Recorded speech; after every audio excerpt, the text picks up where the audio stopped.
Good evening, everyone, and welcome to tonight's webinar, part one on goat nutrition. I'm Dominic Enter. I'm from the Victorian Farmers Federation and the Stock Sense project.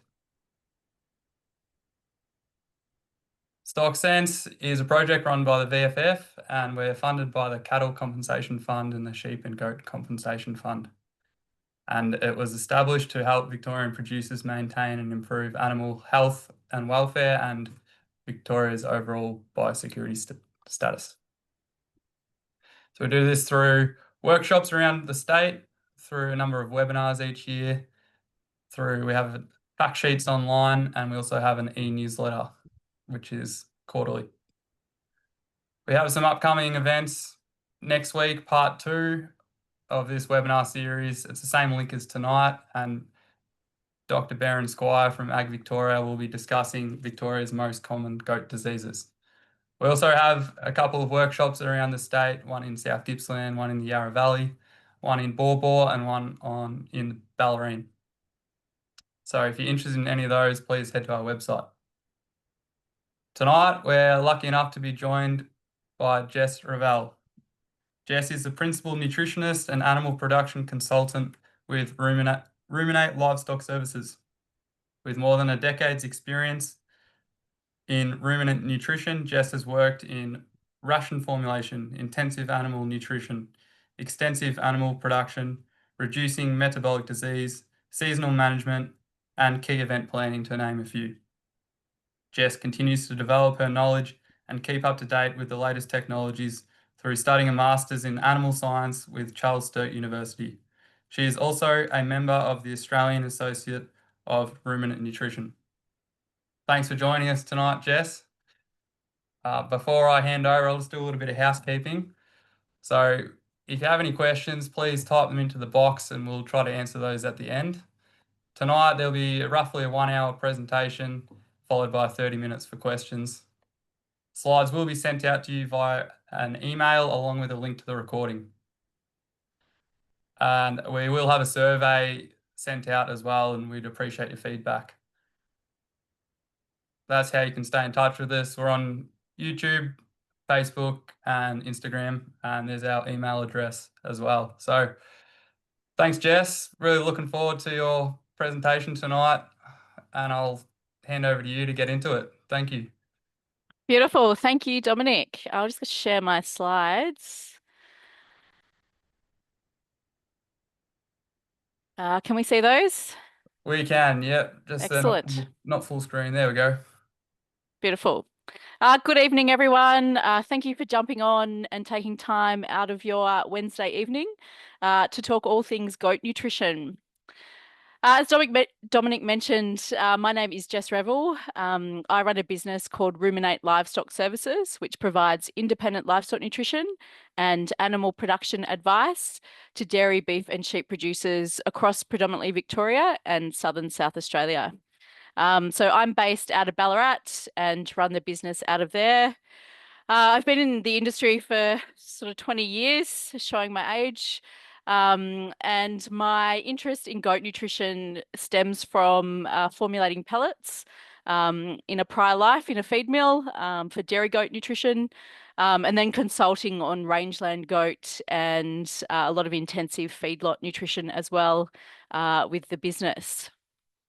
So tonight, we're going to talk about a broad overview of goat nutrition. Certainly, if you have any specific questions, type them in the question box or certainly email me. I'll leave my details with Dominic to send those through, and I'll answer any specific questions that you might have, as it will be quite a broad presentation. I'm just facing away from the camera slightly. I have had a skin cancer taken off my nose, so off topic, but please wear sunscreen so you don't have to get your face stitched up like mine. So the key topics for tonight, we're going to have a look inside the goat gut and have a look at digestion and how that forms the basis to nutrition. Look at various nutritional requirements. So what class of goat are you feeding? What stage are they at? And how do their requirements vary based on their production stage? Look at some of the feed choices on the market, and coming out of a really dry season, some of those feed choices are limited. But we're going to look around, what are the common ones that are available on the market at the moment? What do they supply in terms of nutrition? And then how do we work out feed costs and what is the most cost effective to buy to feed to your nutrient requirement? And then just some of the common hurdles that I'm seeing at the moment out in the paddock and in various production systems. So the Australian goat population is quite diverse. We've got rangeland goats, down through to dairy, meat goats, and then fibre producing goats as well. So as I said before, the nutrition presentation is covering quite a broad area. If you are specifically looking at a certain production system, and certainly if you are a dairy producer, I would encourage you to ask specific questions later in the presentation. So if we delve into the goat gut, we're going to talk about some technical or quite a lot of technical content. I don't expect you to remember it all, but it does form the basis as to how our nutrient requirements do develop for the various classes of goats that we are feeding. So if you don't know already, the goat is a ruminant animal, like our sheep and like our cattle. It contains 4 stomach compartments. So those being the reticulum, the rumen, the omasum, and the abomasum. So when we're talking about nutrient requirements, we are predominantly feeding the biggest stomach compartment, which in a mature animal is the rumen. When we look at our various nutrient requirements in terms of energy and protein, we're first and foremost feeding all of the things within that rumen environment. But when our kids are born, they're born with a monogastric stomach. So they're actually born with a stomach like ours. There's lots of acid digestion in their abomasum. Milk goes down through an esophageal groove straight into the abomasum. It forms a clot, and then that is digested and absorbed into the bloodstream to support their requirements. As that kid begins to eat a lot more solid feed, they start to develop their major stomach, the rumen, from that solid feed component. And it depends on what type of solid feed you're feeding your kids as to how well that rumen does develop. So this picture comes out of the dairy industry and it's the same in sheep or in kids. It's the inside of the rumen wall. And that will develop depending on what you feed that animal as a young animal. So the inside of the rumen wall, if we were to feed that kid just a milk from the dough and a hay base or a high fiber diet, the inside of the rumen wall would be quite smooth. Once we start putting energy-based or high energy-based feeds into that ration, such as starch and sugars, they start to get broken down into these acids, predominantly butyrate, which develops these finger-like projections on the rumen wall. And that's how the kid will absorb nutrients into the bloodstream through those finger-like projections. And that really drives our production system post-weaning and really allows that animal to thrive if they're going onto a good ration post-weaning by developing that nice carpet on the rumen wall. So the earlier we can introduce solid feeds to our younger kids, then the better that rumen will develop. How do goats vary in terms of their digestive system and their rumen environment compared to, say, sheep? As we know, they're a browsing animal, so they have the ability to select trees and shrubs based on what they require. So if they're given free access to other species, such as trees and shrubs, then they'll actually select a diet that is energy dense for them. And initially steer away from things like poisonous plants. So they actually know what they need and they will browse and select a diet more suited for them. They also have a really enhanced ability over sheep to digest cellulose, which is just a name for a type of fiber. So they can digest really low protein, very low nutrient value, high NDF or high fiber feeds. They have this unique ability based on their digestive system to be able to do that. This is our rumen environment, which is the powerhouse of driving our nutrition in our goat system. So it's a mixture of bacteria, protozoa, and fungi. And to give you an example, there's around 7.9 billion people, world population. Within that rumen environment, there's around 200 million bacteria per mil of fluid within that rumen environment.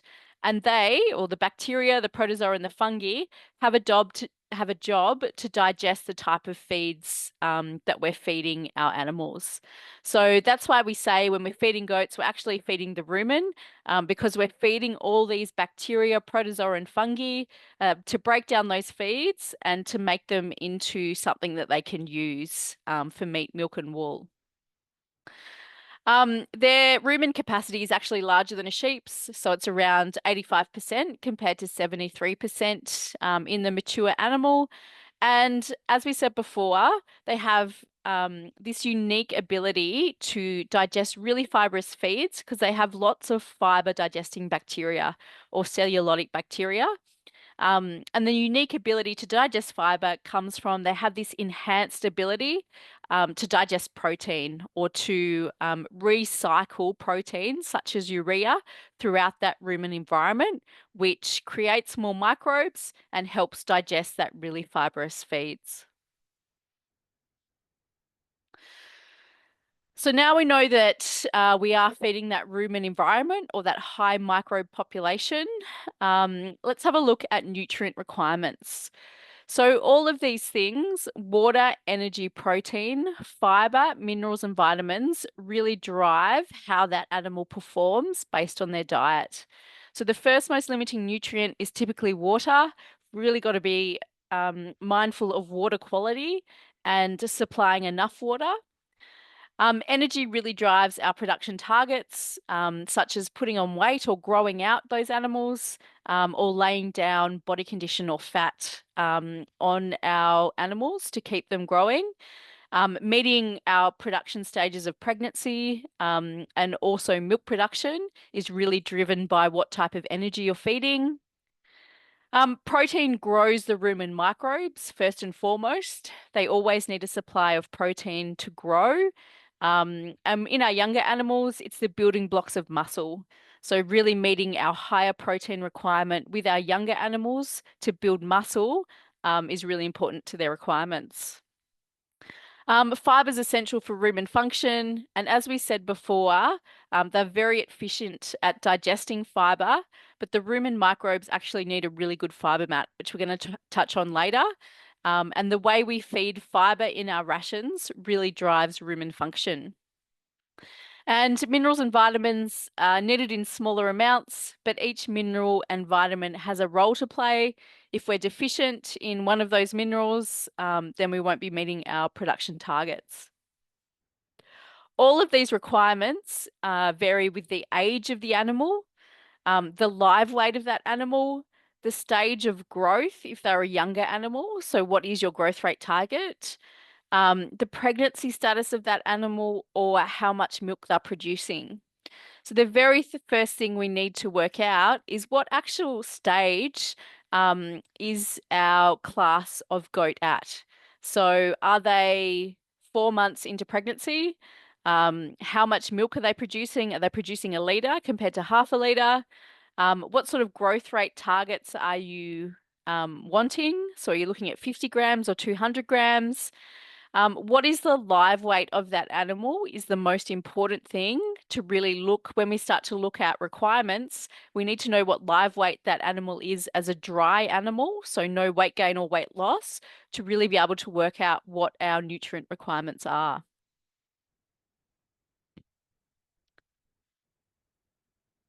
So if we look at our first most limiting nutrient, which is water intake, I've just put up a table of the average water intake on a dry feed diet of a weaner, an adult dry goat, and a doe with a single kid. So our weaners require around 4 to 6 litres. Can't spell there, 4 to 6 litres. Adult dry goat, 5 to 7 litres. And a doe with kid, 5 to 10 litres. And that water requirement will double, certainly if it's a hot day, or we're going through summer, and the environment and humidity is high. Certainly those water requirements will double under certain conditions. If that doe is producing a lot of milk, that water requirement will be higher, or if those animals are under heat stress, or eating really salty feeds like saltbush, then those water requirements will certainly increase. The quality of water is really important. Certainly if you haven't had your water tested, really important to get that tested to make sure it's meeting requirements or not antagonistic to that animal. And most of your feed test companies can do that. So if you just fill up a 600 ml plastic drink bottle, and then send that off earlier in the week so it's not sitting in the post. Send that off to a feed testing company. They generally have a livestock water quality package, and you'll get some nice data back just to make sure that your water is safe. We certainly look at salinity levels of water, where we see those maximum tolerable levels, as they can have some really negative impacts on performance of goats. We touched on protein before, but what does it actually do and why is it important when we start looking at nutrient requirements of our classes or our various classes of goats? If we feed protein, so that could be really green pasture, it might be lupins that you're feeding, it might be a higher protein pellet, or it could be a silage or hay that's higher in protein. What those microbes do is they take the nitrogen out of that feed and they convert it into this thing called ammonia. And then, in the presence of our energy sources, they absorb that into their bodies and use it as a substrate to grow and reproduce. So, we need microbes to be able to do that in the rumen, to be able to digest our energy sources into usable forms that they can use for maintenance, or they can use to produce fiber, or meat, or milk. The other thing that protein does, as we said before, when those microbes get flushed out of the rumen, they become a really good source of protein for that animal. And especially in our younger animals, they are the building blocks of meat or putting on body condition. So protein in our ration or the type of protein that we're feeding is really important when we start looking at nutrient requirements. Goats have this efficient way of increased protein recycling over sheep and cattle. And so when they're digesting really fibrous feeds, if we can make sure we're meeting their minimum protein requirement, then they can digest those higher fiber feeds more efficiently. And that becomes limiting when we're feeding really high fibrous, low nutrient value feeds that fall below around 7%. We start to get those rumen microbes die off, our rumen function becomes less, and they're less efficient at digesting the feeds that we're feeding them. So when we start looking at what protein requirements our animals need through the various classes, it's really important to meet that protein requirement because we don't want those microbes to die and be less efficient at digesting our energy sources that the animal needs to produce meat, milk, and wool or fiber. And then on the other side, what does our energy source do? And generally, this is the most limiting nutrient in our ration. So when we digest energy sources, so that could be starches, it could be cereal grains, or it could be a cereal grain-based pellet. It could be sugar, or it could be our fiber sources like our silages, our pastures, our hays. When our animal digests that feed and it goes into the rumen, based on the type of energy that you're feeding, it'll be made into one of three volatile fatty acids. And the type of feed that you're feeding will produce more of one of those volatile fatty acids. So if we're feeding a doe that's lactating and we're feeding her a fiber-based diet, she's going to produce more acetate, and that's really good for driving milk fat for our kids when they're growing. So it really improves the quality of our milk. When we feed more starches and sugars, they get broken down into propanoate and butyrate. That goes into the liver and that produces glucose, which is a really good energy source when we're trying to grow out animals or we're trying to put body condition score on our animals. We can also feed other types of feeds like corn and corn silages, which bypass the rumen, and they're a direct source of glucose to the small intestine as well. So the type of feed that you feed your goat is going to have a difference on what type of microbes are produced or grow, but also what they break those feeds down into and how they help the animal. So we not only need to know what the goat requires, but also what type of feed we're feeding, because that will have different impacts on that animal. Our fiber is our next most limiting nutrient. So we said before, our microbes break this down into this thing called acetate. The other thing that happens is when we're feeding really digestible feeds like grains or pellets or green feed, green pasture out in the paddock, that's very quickly digested and it can cause a lot of uh, metabolic issues if we don't try and slow the digestion of those feeds down, or if we introduce those things really quickly into the rumen, then we can drop the pH in the rumen. If that gets low enough, it can cause a thing called clinical acidosis. And that can have a very negative impact on the animal and cause mortality at really high rates. So fiber is really important to create this nice fiber mat where we can trap those really highly digestible feeds and make them more slowly digested.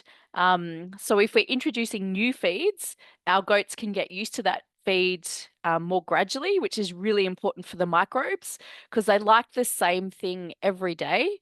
And if we're going to change feeds, especially now where we're becoming limiting on supplementary feed, we want to try and make those changes really gradually so the rumen environment stays stable. And one way to do that is by introducing fiber and having this fiber mat that traps those really highly digestible feeds. The other thing fiber does is it gives off heat. So I know in Ballarat at the moment or today, there's been torrential rain. And by feeding our different classes of livestock a fiber source, that's going to create heat when it's digested and keep that animal warm. Because the first thing that they'll do with these weather events or these cold snaps is to drop their feed intake. And so if they don't eat for a few days while this weather event's happening, and it will cause a lot of other metabolic issues. When the sun comes out and it's warm, they'll try to eat double their ration, and then we can get some negative animal health impacts. So if we can feed them more fiber and keep them warm, then it's going to keep them full for longer during these really cold weather snaps. The other thing the animal requires is minerals and vitamins. They're needed in smaller amounts, but every one of those minerals and vitamins has a specific role to play in the animal. So, especially where you're supplementary feeding at 80 or 100%, then we need to be providing the right ratio of minerals and vitamins in those diets to ensure that we don't run into disease issues caused by a deficiency of those minerals, or we're not overfeeding them. So things like copper that gets stored in the liver. If we feed too much copper, then we can cause toxicity, and that has very negative impacts on our various classes of goats. Really important to have a 2-to-1 calcium to phosphorus ratio, and we'll go through that when we start looking at different types of feeds as to why that's important. That will cause a number of different metabolic issues, such as milk fevers and urinary calculi in our animals if we're not meeting those specific mineral requirements. Minerals and vitamins are like the old hole in the bucket. If you have a hole in the bucket, then obviously you can't fill it with water until it's patched up. If we are deficient in any one of those things, then that becomes the most limiting factor in our ration. So really important to ensure that you are meeting your mineral and vitamin requirements, especially if you don't have access to green feed or you're not feeding high calcium sources, especially like lucerne or vetches at the moment. There are a number of things that we need to look at when we start looking at various rations. The first thing is to determine the live weight of the animals that you're feeding. And when we determine live weight, we're looking at the dry weight of that animal. So where it's at maintenance, it's not gaining or losing weight, and it's a really good nutritional plane. What is the live weight of that animal? We want to determine the energy and protein status of that animal based on where it's at in its production feeding. So are we just looking for maintenance where we just want to carry that animal through with no weight gain or weight loss? Or are we looking at lactating does that are in that first 3 weeks of lactation? They're going to really need a high energy requirement so they can peak in milk production and really high protein requirement. So it's really important to determine the class of goat or the production area that they're in at the time. We want to assess what sort of available feed we have. So do we have any pasture in the paddock that's going to aid in some protein and some energy? Do those goats have access to shrubs or trees that they can get a fiber source from? And it's going to add some extra protein and energy to our ration. And then we need to work out how much we need to supplement by. So what's the energy and protein content of the feeds that we have available or are on the market? And what's the most cost-effective supplement to buy? And then once we start feeding that ration, monitoring our animals to ensure that our ration is meeting their requirements. And we'll go through how to do that later in the presentation. So when we look at live weight, really important to know the live weight of the animal. We call this standard reference weight. So we're going to look at a few tables going forward. And I want you to get an idea of where you think or what the mature weight is of the goats that you are feeding. So standard reference weight is the weight of a mature animal that is dry, so no weight gain or weight loss. It's been off feed for a few hours, so it's emptied out, but it's in a really good nutritional status. So its body condition score, and we'll go through how to assess that later, is around a condition score 3 when we assess that over the short ribs. So it's optimum nutrition. It's got empty gut fill. So it might have been off feed for a few hours. This is how we assess standard reference weight. And it's a mature animal. So have a think about where you think the live weight of your mature animals might sit. And the second thing we need to work out after we have assessed live weight of our dry animal is their dry matter intake. So when we look at feed tests, when we look at bag labels, when we look at building a ration, we're always looking at the dry matter intake or dry matter component of that ration. And we look at the dry matter because that's where all the nutrients are stored. So if you were to feed a kilo of hay, then if we're feeding a kilo of hay out in the paddock, that is 90% dry matter, which means it contains 10% water. All of our goodies, all of our energies and proteins and fibers are stored in that 90% of feed. That's what the animal actually digests. So when we look at these tables and we talk about building rations, we're always assessing our rations on a dry matter component. So the first thing to look at is what does our goat weigh and how much of our ration are they physically going to eat?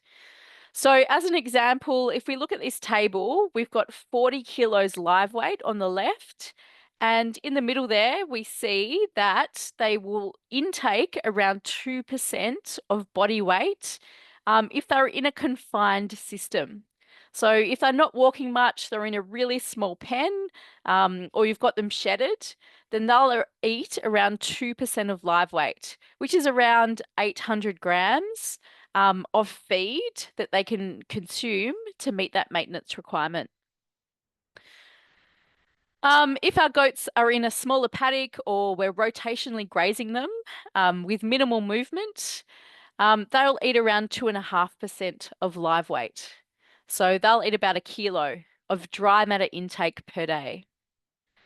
If they're in a hilly area, they're in bigger paddocks or semi-arid region, they'll eat a bit more because they need more energy to support their grazing and the activity that they're using going up those hills or walking around that bigger paddock. And they're going to eat around 3% of body weight, so around 1.2 kilos of dry matter per day. And then for rangeland goats, because they're very active, they're browsing, they're in a bigger area, then they eat a lot more. So they are eating around 3.5% of live weight, around 1.4 kilos of dry matter per day. So it's really important to know how much your goats are eating, because this is the number one most deficient nutrient per se, that I find when I'm on farm consulting is that we're either not feeding enough or we're feeding too much to support their intake or their nutrient requirements. So the first thing we want to do after we've worked out their live weight is work out how much can they physically actually eat of that ration. And that ration will vary based on the fiber requirement. So the more fiber in that ration, the less they'll eat. But this gives us a guide as to where we should target with our rations. So if we look at low level activity in a smaller paddock, a 40 kilo goat will eat around a kilo a day of dry matter intake. The next thing we need to look at is using the live weight of our animal. How much energy do they actually need to require just to maintain themselves? So this is with no weight gain or no weight loss. How much energy do they need just to keep themselves alive? Again, if we have a look at that 40 kilo live weight, they require around 6.4 megajoules of energy. So when we assess energy requirement, if you look at a bagged feed or a feed test, you will see something that says metabolizable energy. And we assess that in megajoules. That's the amount of energy in that feed or the amount of energy that that animal requires. So in this scenario, a 40 kilo animal in a confined area, in a small area, needs around 6.4 megajoules of energy. That's what we need to aim for the day. And they need 93 grams of protein to keep them functioning, just to keep them alive. So 93 grams, you see it on your bag tags, proteins assessed in crude protein percentage, but animals eat in grams, not in percentages. So 93 grams is equivalent to 9.3% protein. If you're in a low activity scenario where you've got goats in a smaller paddock or you're rotational grazing, you times these numbers by 1.25. Again, if they're in bigger paddocks or hilly country, you times those numbers by 1.5. And if we're in much bigger areas with free access and lots of exercise and activity, then there's the factors on the side that we times them by. So Dominic's going to send you out these presentations. Have a look at where you sit. If you are in a low activity scenario, you would times 6.4 by 1.25 to work out your energy requirement. And again, by that factor to work out your protein requirement. And then as we're experiencing at the moment, under cold, wet, windy conditions, those energy requirements can nearly double depending on the effect of that environment. So be mindful that over the winter, and when we're having these cold snaps, that energy requirements significantly increase, and we need to be accounting for that in the ration. Otherwise, they'll utilize body condition to support their energy requirement because fat is a source of energy. And they'll start to lose body condition score quite significantly depending on what that cold snap is like. So we've gone through maintenance, just the amount of energy and protein to keep that animal alive. Next is the doe's pregnancy and lactation cycle. And this is the curve of the lactation cycle. So basically, our does have a 150-day pregnancy cycle. Depending on the breed, there might be a few days either side of that as to the length of that pregnancy cycle. In the first 80 days or the first 90 days, we see in this table or in this graph that our energy requirements stay fairly steady. So we're needing our maintenance requirements basically through that first 90 days. However, in that last 50 days, our energy requirements significantly increase. So if we take this scenario of 130 days, so 20 days before she kids, she needs 2 times her maintenance requirements just to meet her requirements for energy and protein. As when she kids, and depending on how many kids she has, those energy requirements significantly increase post kidding because she will peak in milk production around 20 to 30 days after kidding, where she needs her highest energy requirement. So really important to remember this lactation curve and pregnancy cycle, because if we are feeding through this period, then we need to significantly increase our energy requirement and protein requirement to support those later stages of pregnancy when 70% of her fetal growth is occurring in that last 50 days, or 20 to 30 days after she kids, her milk production will typically be at its peak. And we need to be increasing our feed ration and supporting those energy and protein requirements. Otherwise, we start to get things like pregnancy toxemia, which is an energy deficiency, or if we get an imbalance of calcium and magnesium during that time because she's drawing on so many stores to support her requirements, then she can go down with milk fever. So really important to remember this lactation curve and how significant those energy and protein requirements increase in those later stages of pregnancy and early stages of lactation. Again, that curve will double if she has twins or triplets. Again, we'll see that rise in those energy and protein requirements. On average, just as a rule of thumb, the last 6 weeks before kidding, so that last 50 days, there's a minimum increase of 6 megajoules and another 82 grams above maintenance just to support her requirements. And again, that significantly increases if she's having twins or triplets. So if we look at an example, how do we actually work this out? If we go back to our 40-kilo animal or 40-kilo doe in this scenario, she requires 6.4 megajoules of energy and 93 grams of protein just to meet her maintenance requirements. So if that ewes at 130 days pregnant, we times that by 2, which means that she needs 12.8 megajoules of energy and 186 grams of protein. So a significant increase because that fetus is growing at such a rapid rate during that last 50 days. And then into lactation, again, we need another 9 megajoules above maintenance to support her energy requirement on average and 180 grams a day protein additional. And that's assuming an average lactation length of 12 weeks, producing around 1.5 kilos of milk solids or 9.5% milk solids on average.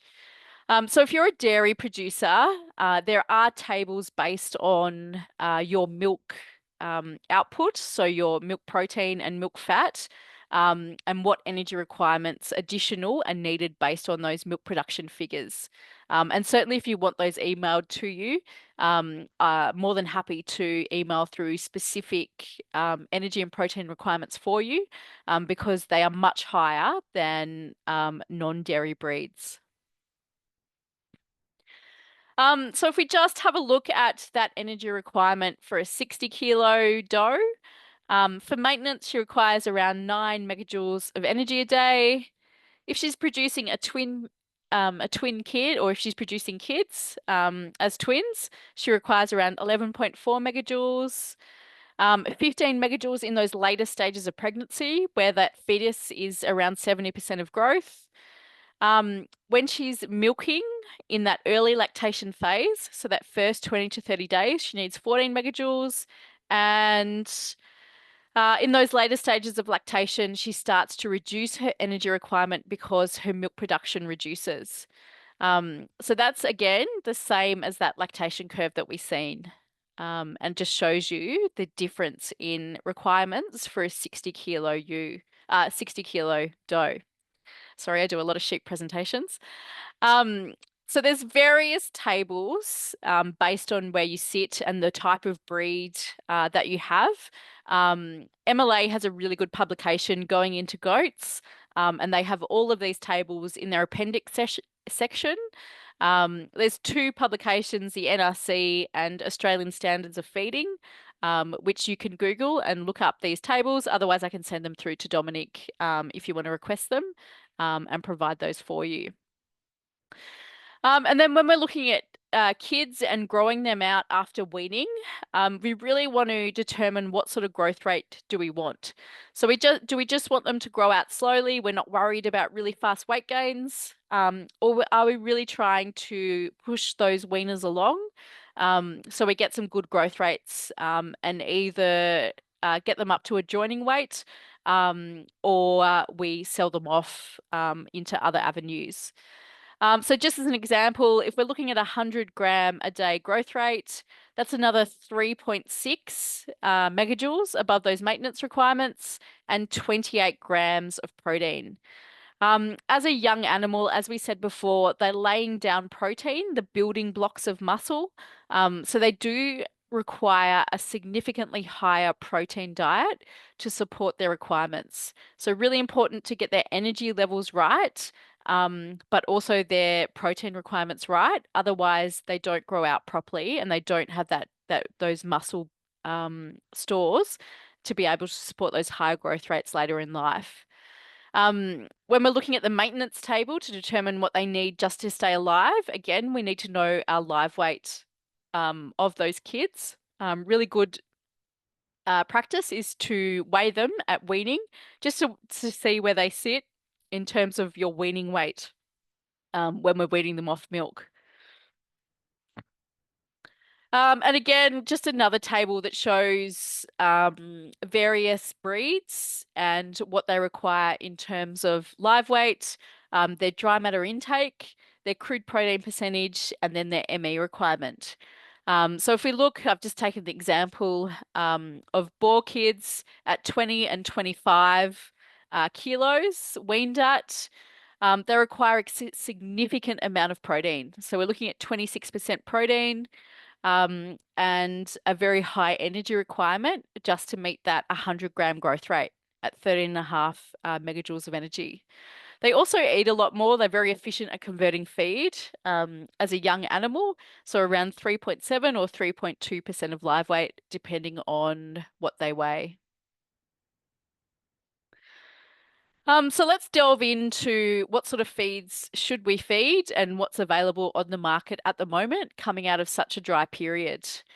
If we do have pasture in the paddock and it's green at the moment, we're starting to see those nice leaves come through, which is the photosynthetic capacity or the solar panels for growth. But with this cold snap, that growth rate slowed down significantly than a few weeks ago. When we see those green shoots come through, and as the weather starts to warm up, we'll start to see them actively growing, and they draw up a lot of sugars. And that's really high in energy for our goats. So we can feed test that around 11.5 megajoules of energy per kilo available to that animal. And it's really digestible. So they retain around 80% of that feed within their system available to use. As that plant goes through its production cycle and becomes reproductive, so sends up a seed head, it becomes more fibrous to be able to stand upright and push that seed head out. As that plant becomes more fibrous, it becomes higher in NDF or neutral detergent fiber, which you'll see on your feed test. And it lays down more structural fibers, which really plummet feed intake. So our animals can't physically eat enough of that feed to support their requirements because fiber limits feed intake. It also becomes really low in energy as we go through that growing season. So we go from 11.5 megajoules of energy as we go through that reproductive cycle and it's allowed to dry off, or we come into summer, then that energy requirements drops to around 5 megajoules of energy or lower, and it becomes less digestible. So where they were digesting 80% earlier in the growing season, now they're only able to digest half of that feed. So really important when we're assessing pastures is to know where are we at, or what type of pasture, where is it at in its growing season, to be able to support, or are we supporting those nutrient requirements, because feed quality declines through that growing season. When we're assessing pastures, there's numerous ways we can do it. The best way is to cut a quadrat and weigh it just to get your eye in initially. But to give you an example, 500 kilos of dry matter is equivalent to a bowling green or a golf course. So when you're assessing pastures, we try and put a figure on how much quantity is there. Basically, a bowling green is 500 kilos, very short pasture. Whereas when we talk 1,000 kilos of dry matter, it's around ankle height, around sort of that 3 to 4 centimeters, depending on the type of pasture you've got there. So there's, if you jump on the AWI website, there's a very big pasture library where you can have a look to see what your pasture looks like and compare it to a heap of different photos of species on that website or that library, just to get your eye in. Because any additional feed in the paddock is a really cheap source of feed, which means less supplement we need to feed if we've got it available. However, what we've experienced this year is a really dry season, or a really dry year, where we don't have that paddock feed available, or it's really poor quality if it is there. So there's a tiny green shoot, not enough to support our animal requirements. When we look at different types of feeds, they all contain different things and they all work differently within the animal. Really important to get a feed test, or if you're buying big batches of feed, to ask for a feed test to come with that feed. Even looking on your bag tag, they will have similar nutrients to what's on a feed test. Really important to look at what nutrients those feeds are actually supplying. So the first thing is dry matter percentage. How wet is that feed? So what is the dry matter component of the feed that you're feeding? Because that's where all the nutrients are retained.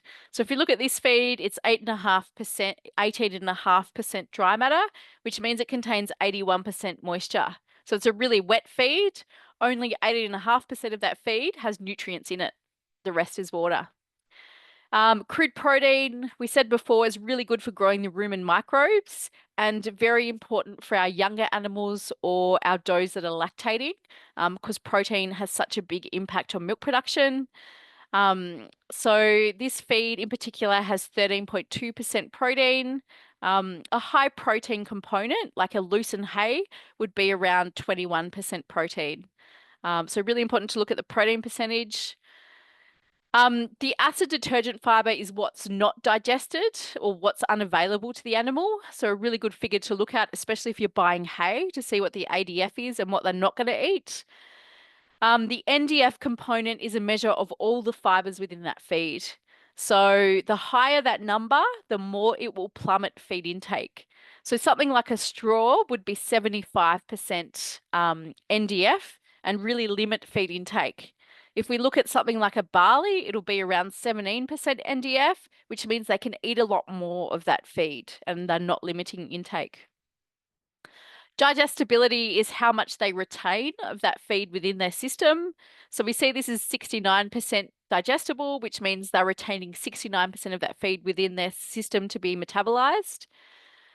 Metabolizable energy is a calculation. So again, if we're looking at energy requirement, we generally look at this figure to see what or how much energy that feed contains, which is 10.2 in this scenario.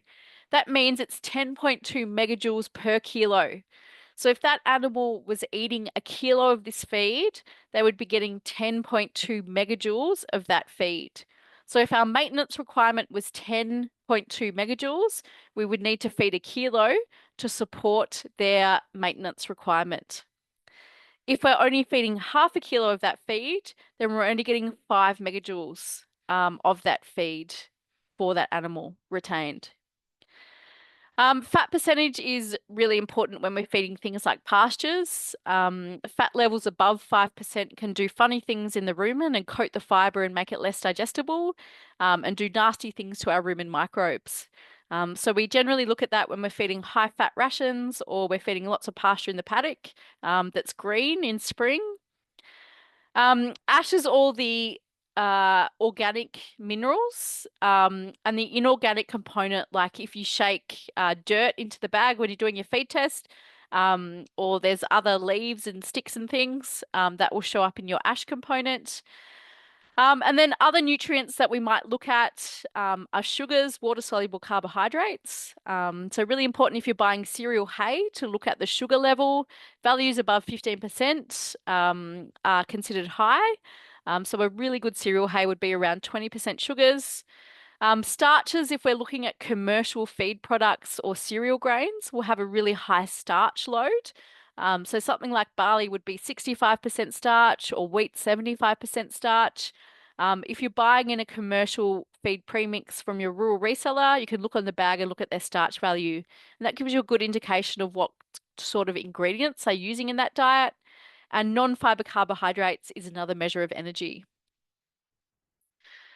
So at the moment, there's not a lot of commodities to buy or purchase in Victoria. It is getting very hard to purchase grains and supplements and fibre. So where we would normally be able to feed lucerne and vetches to increase requirements over the winter, they are becoming harder to source and quite expensive if you can find them. If you're looking at supplementing younger animals from around weaning to 3 to 5 months of age, protein and energy is really important. So most of the goat commercial premixes on the market, they sit around 14% protein. So if you have a look at some of these bag tags, which is really important to look at when you go into your rural reseller and ask for a feed type, have a look at the bag tag, and the first thing we should be looking at is protein, which is around 14% in this scenario. These are just examples of some of the feeds that I've seen on the market at the moment. Talk to your rural reseller about what they stock or supply. These are not the only two on the market. So really important to look at that protein component and then that energy value as well. So we see here 14% protein in this product, an energy value in one product of 11 megajoules and an energy value of 10.5 in another product. Ideally, we would like to keep that protein around 16% crude protein for those younger animals that are really driving growth rate or developing muscle, and 10 megajoules of energy in that ration is preferred per kilo.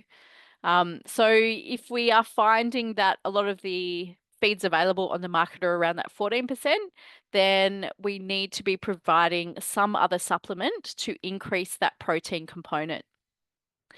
When we read these bag labels, they say that they're not a sole feed source. They should be fed in conjunction with some other type of hay or pasture, because again, we really want to create that fiber mat to slow digestion of these highly digestible feeds down.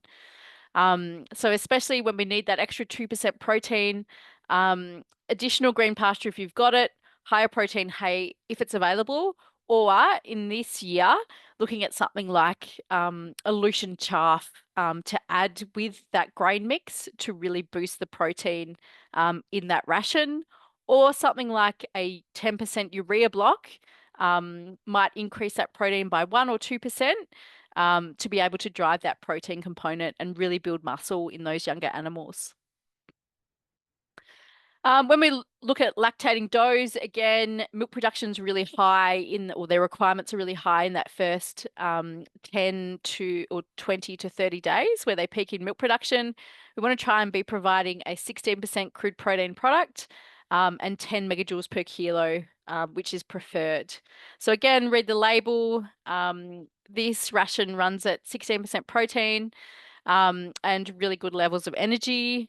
But again, on the bag label, it says they are not complete feeds. And that's because our ruminant animals have an affinity for fiber, especially goats. We really want to be providing a small amount of fiber or long fiber within that diet, whether that be chaff at the moment because we can't get long fiber, or if we do have fiber available, at least 10% long fibers to create that fiber mat to allow that ration to be more slowly digested. And then for maintenance, if we're just looking at maintaining animals, we can drop our protein and energy levels back. So looking at something like a hobby farm mix, or your rural reseller might be selling a lower protein option, which this rations around 11% protein and 11 megajoules of energy. Ideally, we want a minimum of 7% protein in the diet to be able to keep that rumen functioning and growing microbes, because that's what they grow on. And a minimum of 8 megajoules, but that depends on the live weight of that animal. So there you would go back to your tables, look at your live weight, what do they require for maintenance, and then build your ration around that. Ideally, a source of fiber, but lower quality fiber or lower nutrient value fiber to create that fiber mat and have that good rumen function from fiber within that ration. So I've just put together an example of how you might work that out for a maintenance ration. So I've chosen a 40-kilo dry animal who requires 6.4 megajoules, which is what we looked at before, and 93 grams of protein. If all we had on hand was some really low quality straw or low quality hay that we'd had feed tested, that's being feed tested at 65% NDF, which is its fiber component.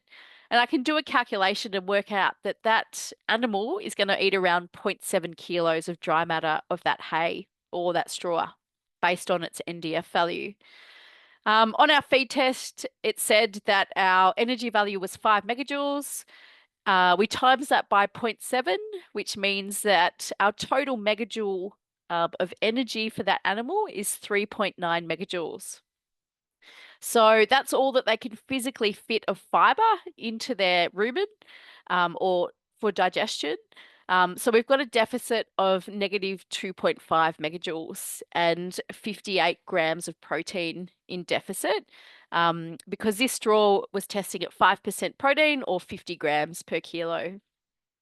So to build a ration around that, we would drop our straw component because we can't physically fit any more into the animal.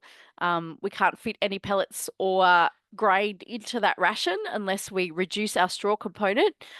And based on that deficit, we work out that we need around 5.6 megajoules of energy from 560 grams of grain or pellet, and around 264 grams of straw to meet that requirement. So that ration is now 6.9 megajoules of energy, just over our 6.4 megajoule requirement, and 92.4 grams of protein. And that's using a 10 megajoule pellet or grain mix and 14% crude protein within that ration to meet that requirement. So that just gives you a guide as to how you work out. We need to know the live weight of the class of goat that we're feeding, what it requires in terms of maintenance in this scenario and protein, and then build our ration around that. If we do have some really poor quality or low nutrient value straw or haze available or on offer to our goats for maintenance, we can also provide, or a cheap way to provide protein at the moment is with a 10% urea block. That'll lift the protein percentage by around 1%. And allow the animal to maintain weight depending on the quality of the straw or low nutrient value hay that you're feeding. while other protein sources like vetches and lucins and peas and beans and lupins are so high in price. So that's just a really cheap way of providing a little bit of additional protein to keep the rumen functioning and digesting that higher quality, those lower quality fibers, and still getting that maintenance requirement being met. The other thing that we touched on before is barometric pressure and feed intake when the cold weather comes in. And this is an app you can download on your phone. They're free to download on your iPhone.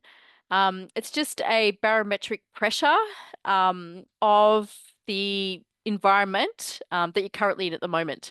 So this is the barometric pressure on the app at Ballarat. When the cold snap come in yesterday, that dropped down to 999. So on a normal day, it would be 1015. Today, it's around 997 when I looked at the app before.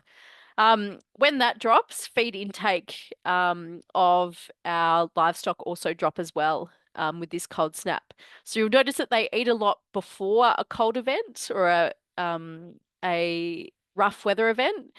And then they won't eat during that rough weather event, and then they'll try and eat double the amount when that weather event passes.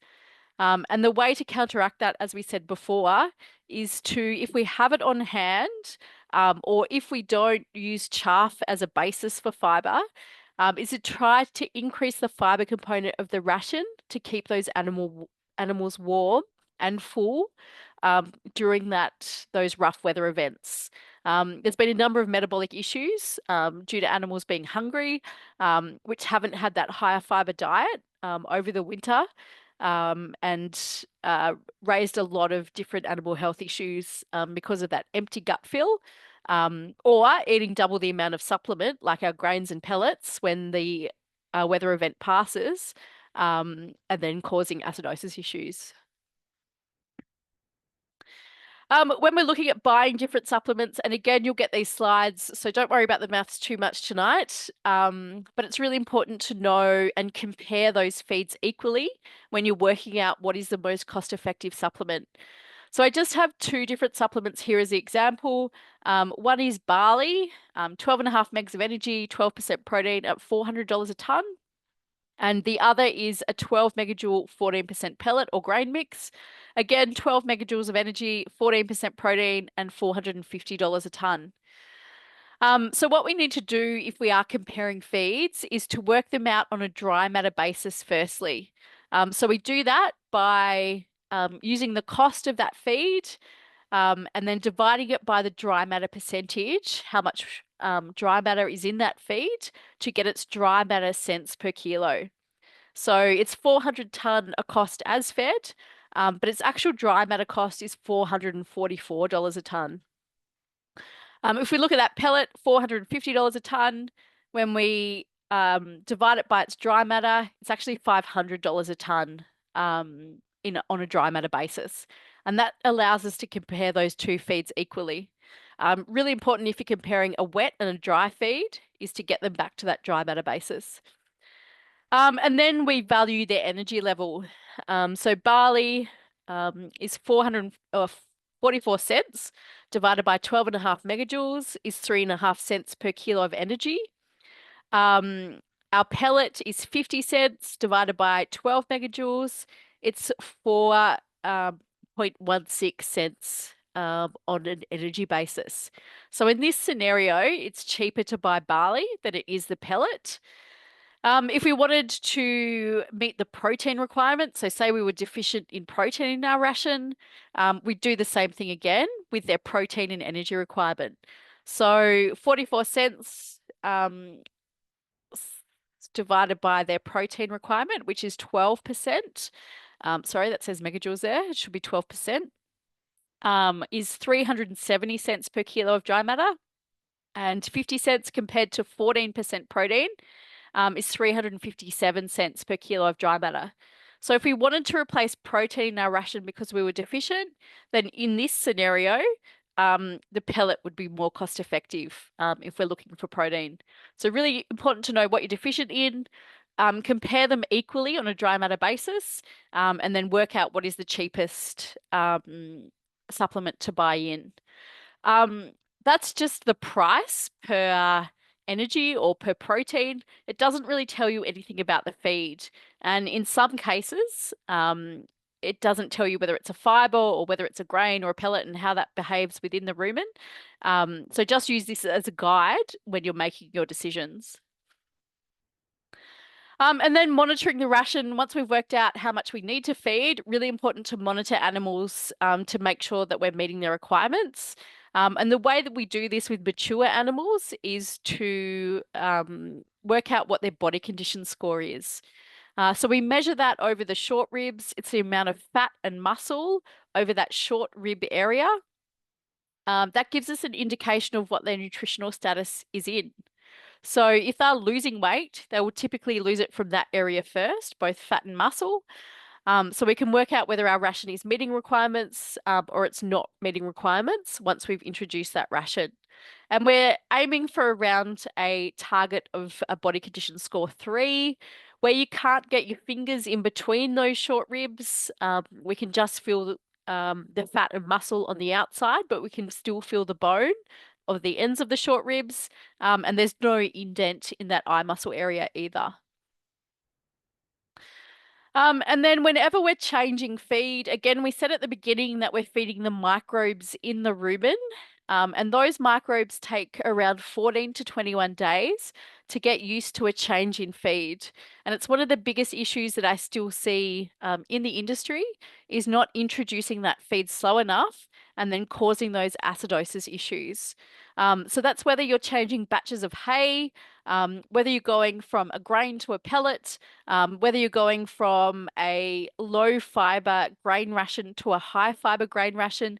We want to make sure that we take time to introduce those feeds gradually. So starting off, if we are introducing a high energy supplement, for instance, starting off at 50 grams on day 1 and 2, increasing that by 100 grams on day 3 and 4. Day 5 and 6, we're feeding 150 grams and so on until we meet our target ration. When we introduce grain too quickly or starch or sugars too quickly, it could be going from dry pasture to green pasture. We really drop or we change conditions in the rumen for that microbe environment. So we've seen before the inside of a healthy rumen looks like this, those beautiful papillae on the rumen wall that allows that animal to absorb nutrients. When we introduce starch and sugars too quickly, we start to kill off those fiber producing microbes. And then if we keep introducing those starches and sugars, we get this big plummet in pH that changes the microbes and what is populating that rumen to be more acid producers. Again, that drops the pH more. We get this big increase in acid in the rumen, and then that will slay the papillae off the rumen wall. So that animal, firstly, can't absorb as many nutrients, but has a huge gut ache. But will burn the inside of that rumen wall. It increases blood flow around the animal, and we'll see laminitis. We'll see goats stand in troughs to try and cool their feet down, or they'll get swollen hocks. And then eventually that will cause mortality if it's bad enough. So really important, still the number one killer or mortality increase is introducing different feeds too quickly and not allowing those rumen microbes enough time to adjust. And we see here different grains support a different energy or starch requirement. And some are safer or riskier to feed, but it's that introduction needs to be slower for that riskier grain to support those requirements of gradually introducing that grain and becoming accustomed to that diet. Again, it can happen with really high quality pastures. The other thing we want to try and do is create this fiber mat, which allows that grain or that pellet or that really digestible high sugar green feed to be trapped within that fiber mat to be more slowly digested. And that introduces that feed at a slower rate and allows favorable conditions within the rumen. We want to know how much we're eating or we're feeding. So really important to weigh and measure how much you're feeding, especially in times like this where feed prices are high or feed is scarce. We don't want to be overfeeding that ration, but we also want to know that we're meeting nutrient requirements. Visual inspection of our feeds is not enough to determine feed quality, so really important to do feed tests and determine its value. Or read the bag tags or ask for feed tests if you're buying in hays or straws to determine their nutrient value. And then just to finish off, I've got about 6 slides to go, so I'm about 10 minutes over time. Beware of the green shoots after a dry period, especially if you've got goats in smaller paddocks that you might be sacrificing, allowing your pasture wedge to get away. The green shoots after a dry period tend to be really high in potassium. And we get a lot of calcium and magnesium concentrated at the root base. And it's not until we have consecutive sunny days and warmer weather that we get that good uptake of calcium and magnesium. And they can cause, when we're not supplying magnesium or calcium in the diet, or they're not getting it from the pasture, that can cause some metabolic issues such as grass tetany or things like milk fever very quickly. And our goats are at risk of those diseases and increased mortality. I'm seeing a lot of nitrate poisoning, especially coming out of the dry. After a dry period, there's a lot of nitrate uptake in the leaf of plants, which can flood the rumen, be converted into nitrates, takes the oxygen out of the bloodstream if our animals eat too much of it, and again can cause mortality. It's more of a risk if we're putting a hungry stock or we've got a really poor transition onto green feed. So we haven't introduced it gradually over a number of days, or we haven't used it as part of our ration. That's where we see the most risk. So the transition to green feed, if this is what you're doing, if you're coming out of, or you're coming out of 100% a supplement diet, or you're going on to a big feed wedge of pasture, make sure your vaccinations are up to date, especially for pulpy kidney. That green feed is really highly digestible. It'll flow through the rumen very quickly, and end up being digested in the large intestine.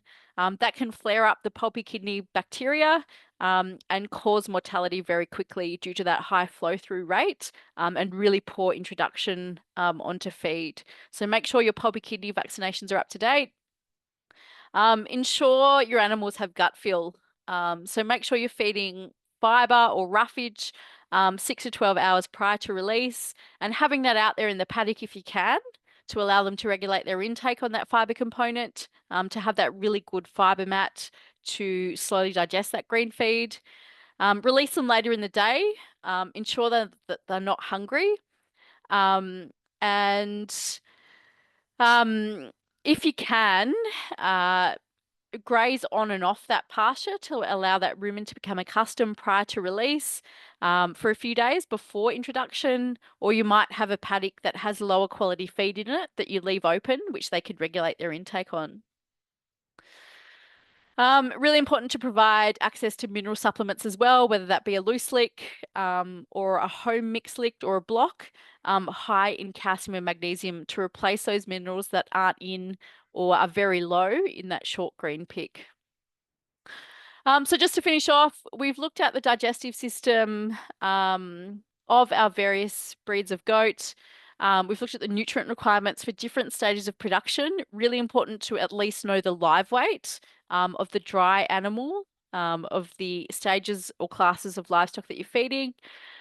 We've looked at different feed choices and some common hurdles I'm seeing coming out of this dry period and the little green pick that's coming through, or putting animals back out onto abundance of pasture. My details are here. I will certainly send Dominic a copy of the presentation. If you've got more specific questions, certainly ask them now into the various production systems that you're running, or the feeds that you might have on hand or want to purchase. If you have any additional questions, certainly send me an email and I will try to answer those. There's a Going Into Goats reference on the MLA website that has all this information and more in it, and all the tables that we've looked at in the appendix of that publication, which is a very good resource if you are looking for more information.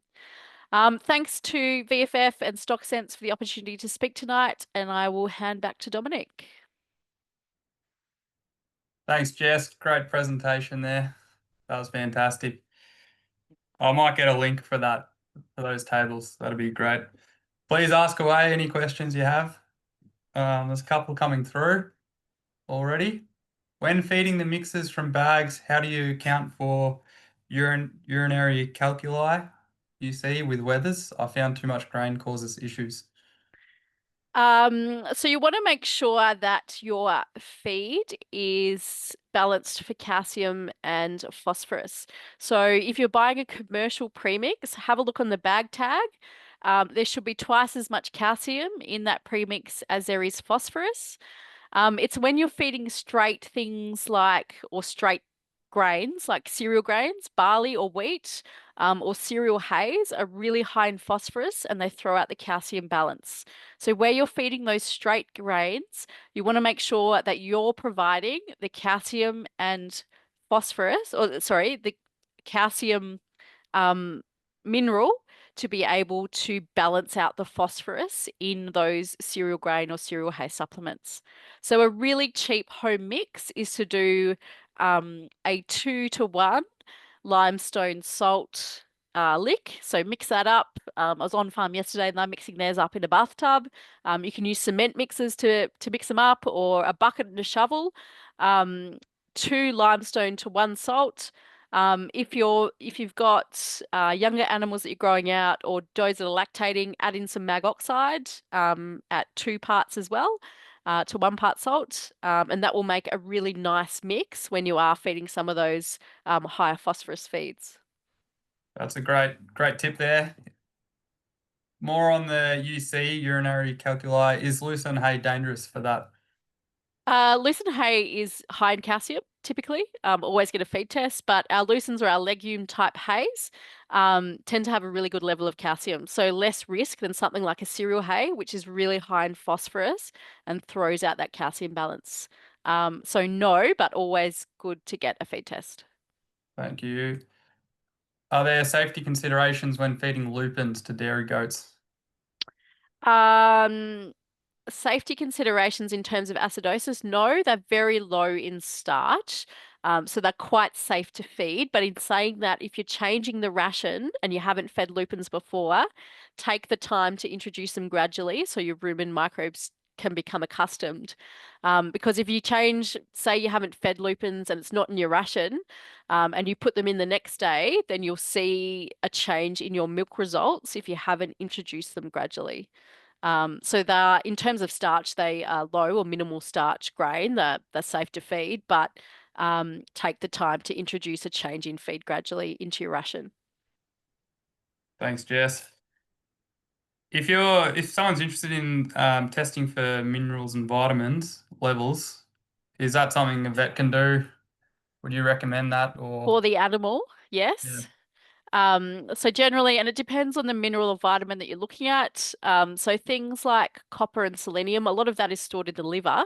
And so it's best to get liver biopsy, but a blood test will give you a generalized whether you're deficient or not type of test. Majority of the other minerals can be tested through the blood.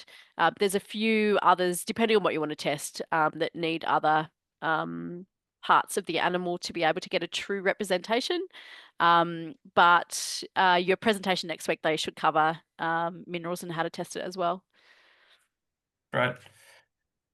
You did mention copper, high copper. How does that happen? What sort of feed?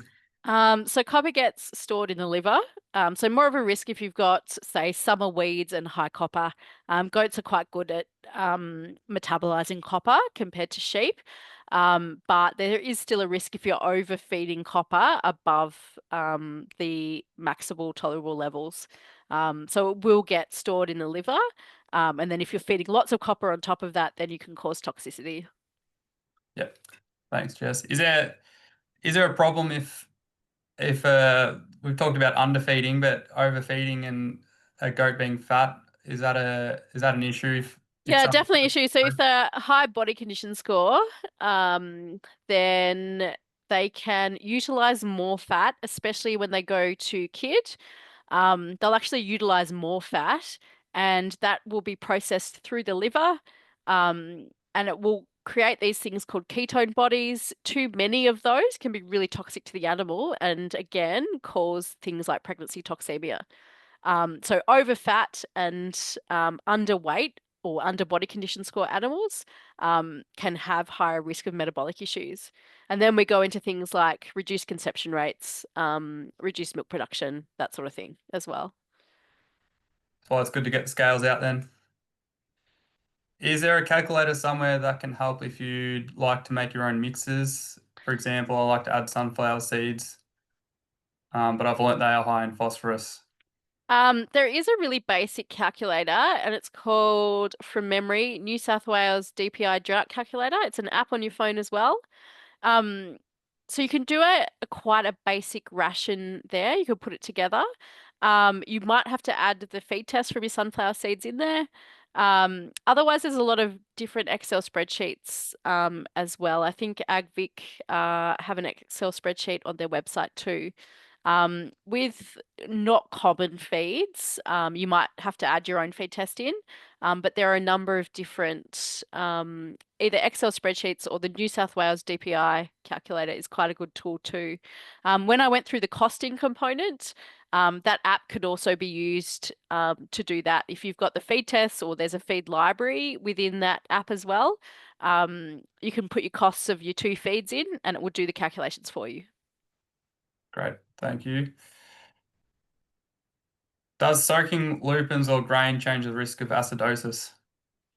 So it increases the rate that they break down of those feeds. So it doesn't so if you're thinking barley, barley is high starch. If we soak that in water, it's more digestible to be broken down. If we soda treat it, then that becomes better at reducing that acidosis risk because we're buffering that grain. If we're looking at lupins, they'll get onto that lupin quicker because we break down that outer cell wall. Lupins is not high in starch, so therefore not a huge acidosis risk. It will make it better digestion by soaking it. And can you just feed bicarb soda separately as a Yep. way to So reduce one, acidosis?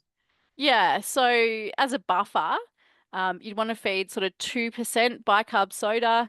Another really good rumen buffer is acid buff, which is a calcified seaweed.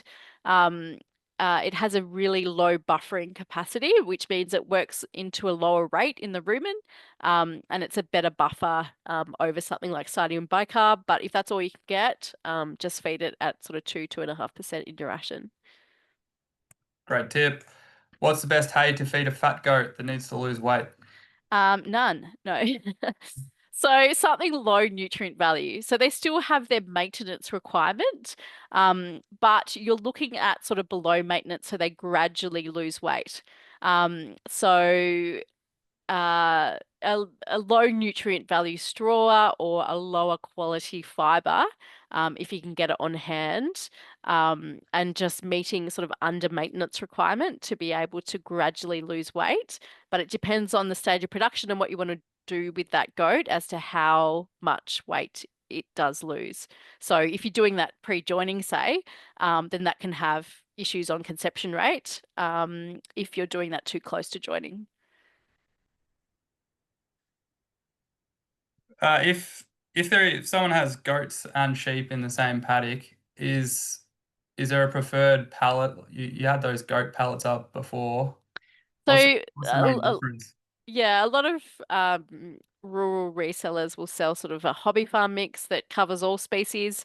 But sheep and goat, it's better to feed sheep pellets to, hang on, sorry. It's if we have sheep and goats in the same paddock, we'd want to feed the sheep pellets if that's all we can get on hand because the mineral requirements slightly vary for goats and sheep. Thanks. What does worm drench do to the gut microbes and the gut wall? Ah, that's a very good question. So it is a obviously it's a chemical that attacks the worm or the larvae, the adult larvae, more so than the microbes. So it does very little to microbe function. Good to know. When protein is converted to ammonia in the rumen, what happens to it next? It generally or very basic, is absorbed. So it's used as a substrate for those microbes to grow and reproduce. So they absorb it into their bodies to be able to grow and reproduce. Got a comment here. Goats will take things like bicarb soda mixed with kelp. You agree with that? Yep. So kelp, again, another seaweed type product, high calcium. Couple more coming through. If you're feeding some hay and grain to supplement grass, is it okay to feed every 2 to 3 days, or should you feed every day? If you're feeding it to supplement grass, yes. Depends on the stage of production. So if you're in those later stages of pregnancy, like the last 50 days, you'd want to feed ideally every day, but every second day is better than every third. You just get too much glucose drop in the brain, and then you're at risk of metabolic issues. So if you're just generally feeding, as long as they're accustomed to that feed, then every 2 or 3 days is fine if you've built them up to be able to handle that ration. Thanks, Jess. We struggle with worm burden. Does this impact feed rations? Does because the worm's notorious for sucking the nutrients of the animal. So you'll be feeding a ration and you've got the worm there sucking all the good nutrients that should be going into the animal. So yeah, ideally, get on top of that worm burden as soon as you can, or um, have some type of management, because we don't want to be feeding the worm, we want to be feeding the animal. Thanks, Jess. Is there any feeding regime or additive to consider post antimicrobial treatment for rumen health? What type of antimicrobial treatment? Like Virginiamycin, or what are we talking? Not too sure. What are the options? Can you repeat the question? Is there any feeding regime or additive to consider post antimicrobial treatment for So rumen? if we've got less population of microbes, then there's a lot of different products out there like probiotics and yeast to repopulate that rumen.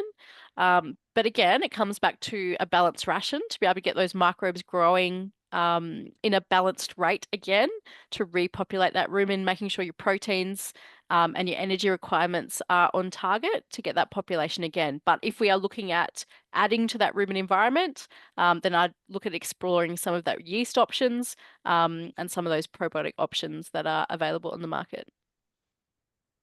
Great.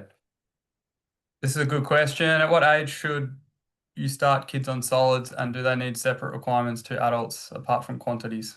From day one. So ideally, the sooner that you introduce a supplement such as a starch or sugar, so let's say grain or pellet, the better that rumen development will be. They won't eat a lot. Their mothers will teach them to eat the supplement. They'll have a nibble at it for the first week. But the sooner that you get them onto solid feed, the less milk they'll drink, and the better their rumen environment will be stimulated. And then it has enhanced benefits, especially post-weaning in terms of growth rate. So the earlier you can introduce a solid supplement like a starch or sugar, specifically a starchy grain, then the better that rumen development will be. Terrific. And with hay, what's a good level? I know there are different types of NDF, but what's a good level when you're looking at buying hay, or a high level? So it depends on the nutrient requirements of your animal again. So sometimes cereal hay suit our class of livestock, sometimes vetches and lucerne suit if they're cost effective. So if we're looking just at what is good quality, a lucerne runs around 18 to 21% protein, depending on the time of cut, and around 9 megajoules of energy. A vetch, 18 to 20% protein, same type of energy component.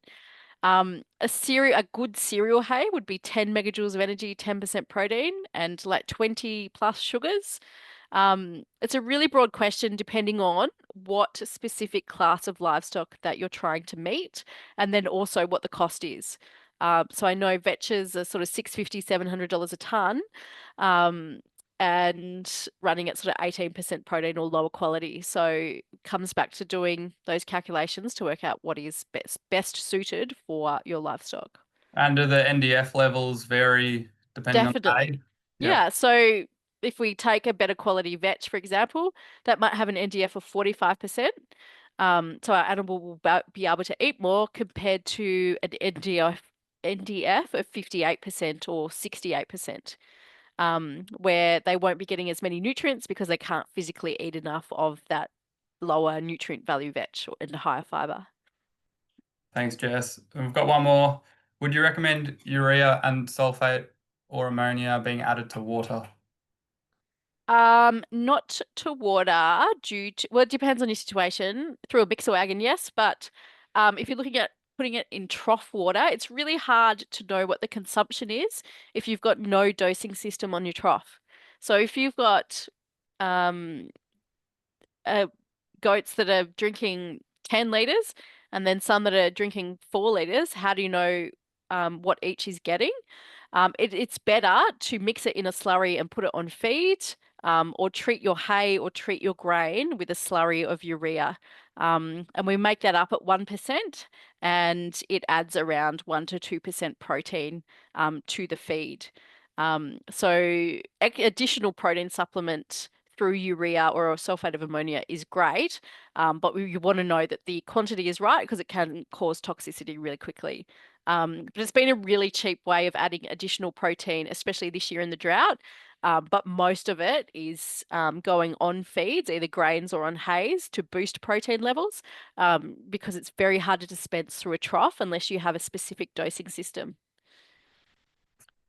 Thanks heaps, Jess. A very informative presentation and lots of great answers there to provide everyone. So thanks for that. I think we'll wrap it up there. A reminder, we've got part 2 next week, and that is on managing Victoria's most common goat diseases. That's with Baron Squire. So please tune in if you're around for that. And a reminder that I'll send an email out and it'll have the slides and also a link to the recording if you'd like to go back and check anything. So thanks for joining us and hopefully see you next week. Bye.